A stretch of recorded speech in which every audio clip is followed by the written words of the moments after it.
Tendi is headed to a wedding, which the captain sort of insists she attends because Federation needs to show some goodwill after an Orion ship sort of disappears. Crazy how that keeps happening. And Boimler and Rutherford are enjoying the broness of being roommates until they don't.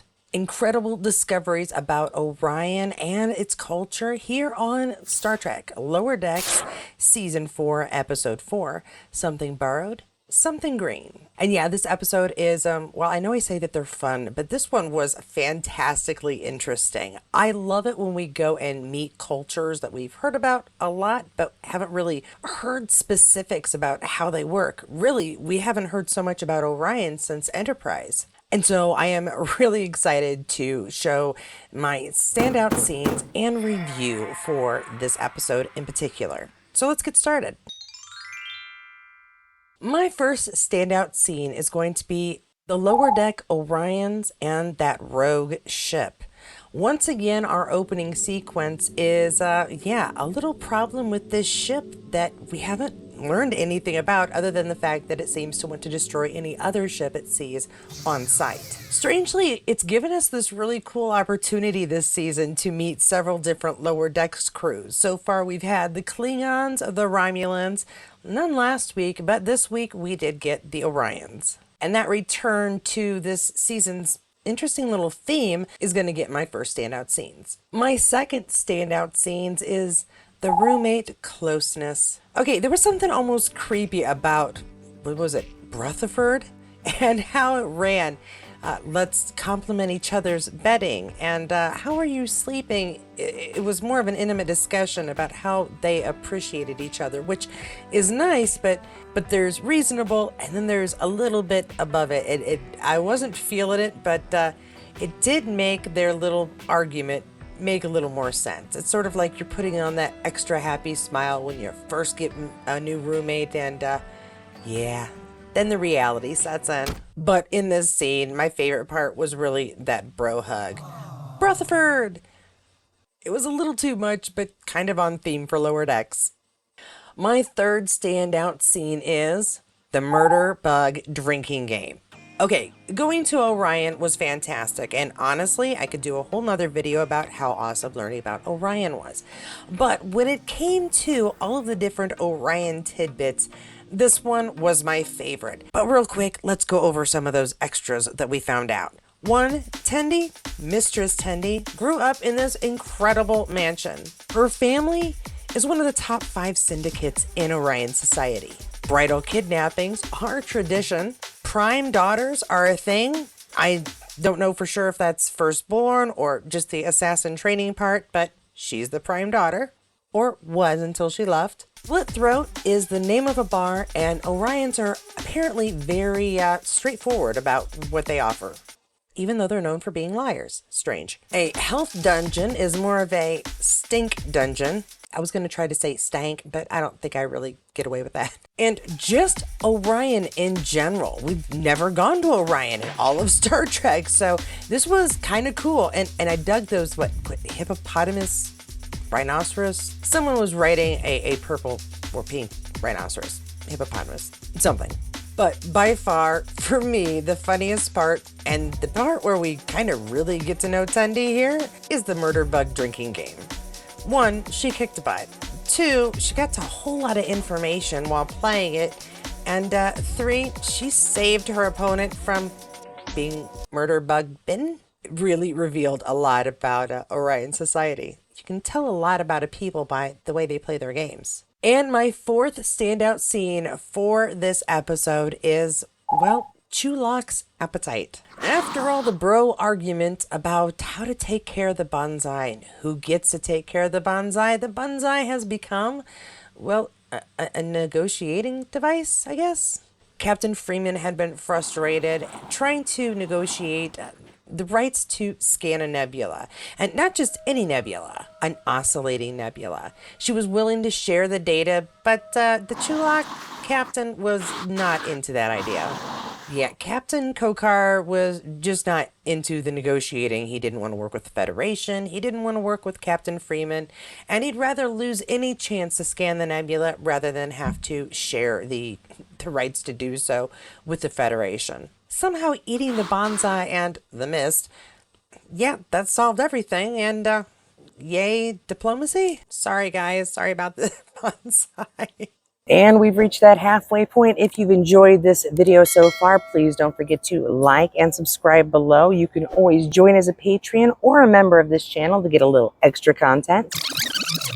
Okay, guys, I know I usually ask you to, be part of this channel, support it, but instead support our actors this week. Go to any of the strike links that are located below and donate a little, whether it's $1, $5, $100, whatever you can spare, to let these actors and writers continue their strike so that they can work towards getting a fair agreement for the work that they put forth for our entertainment. It's the least we can do while they do, well, more than we can for them. So let's make sure that they are able to eat, pay their mortgage, get their medical bills paid, just live life while they try to fight for a fair wage. Thanks for listening to my spiel. Now let's get back to it. For my first honorable mention, I couldn't not pick it. It was the invasion of the Twains. I don't even know what possessed them to dress up as the Twains, but this was great. We have Boimler and Rutherford doing a period holodeck playtime, and they both picked Twain to dress up as. At first, it causes an argument, and then they find that by acting like Mark Twain or Samuel Clemens, they were extra polite and couldn't help but come to an agreement simply because staying in character meant not being argumentative. The fact that they carried that as a suggestion for the captain to solve her Chulak problem, I found that pretty funny. I don't know how you couldn't. This costume, it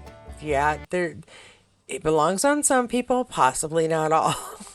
Try as they might, that didn't work as a negotiating tactic for diplomacy for the captains, but it was still a pretty fun scene. And I love getting all the Twains. It's another one of those nods to those of us who have watched entirely too much Star Trek.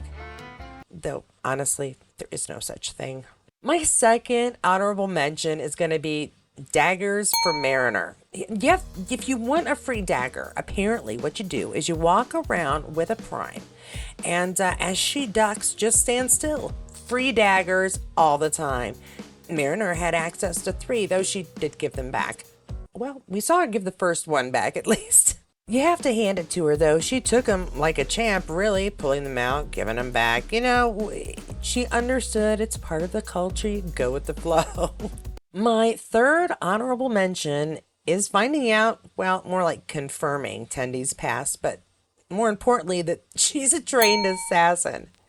All right, we've seen her for the past 3 seasons be pretty agile and able to fend off things. She seems like she was trained like an Orion would be. She's told us she has been, and she's a good fighter.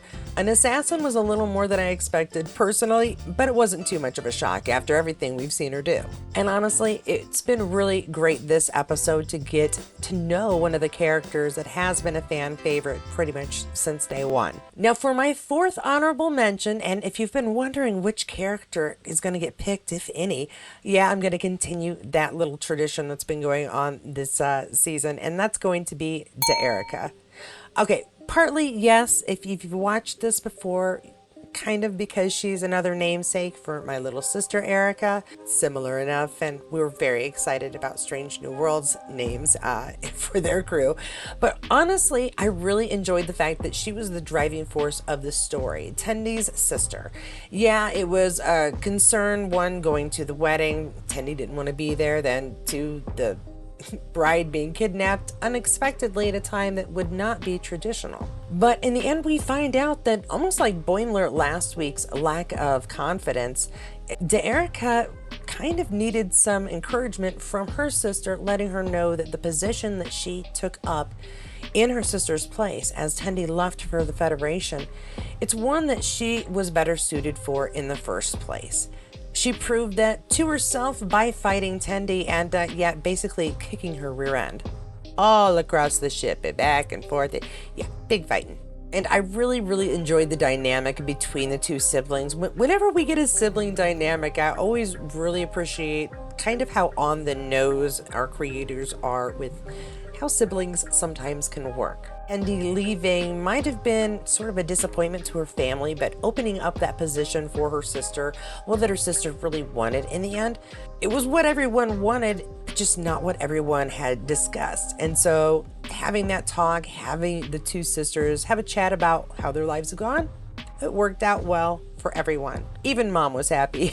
This was a fantastic episode. I kind of love it when Star Trek introduces us to cultures of aliens that we've known for years, but have actually never seen their home world or seen more than maybe one or two characters who were on the ship or the station or wherever this story is taking place. So learning about Orion was a real treat.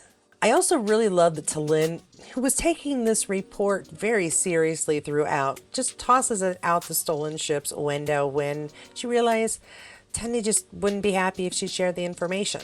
So that's not the reason she gave. We have not learned this much about Orions in one shot since Enterprise. And Enterprise would talk about Orions occasionally, but we got a lot of secrets there, and I think we probably got at least that many, if not twice as many, just in this episode. It was fantastic to see the home planet.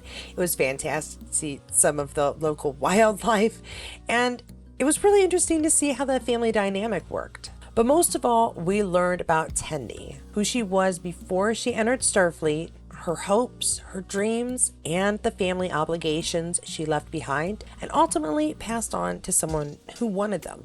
Tendi came from a loving family, and there were expectations, but her mother, her father, her sister, and herself made up a loving family of Orions who maybe a little more on the pirate side of things, considering the prime assassin is the daughter. But when it comes down to it, there's no doubt that they do love each other, and there is a family core of support there. It just comes out in an Orion kind of way. Now, if you enjoyed this review, please take a moment and subscribe, like below, a comment. Let me know if you disagreed with any of my picks or thought I left something out that really should have been mentioned. I encourage you to tell me what you thought of the episode yourself down below as well. I think Lower Decks is one of the few Star Trek shows that if you watch it, you absolutely do like it, because it either pays fan service to a show you really like, you relate to the characters, or you find the new adventures in cartoon form more interesting because, well, you can get away with just a little bit more in cartoons. If you want another place to chat about the show, please join me in my Discord server. The link is right down below. Thanks so much for joining me here today. If you would like some more Star Trek content or videos, please check out any of these, and I'll see you there. That we've known for years. I've done that like 3 times. When it comes down to it, their culture may... No, if you... And I think that's it.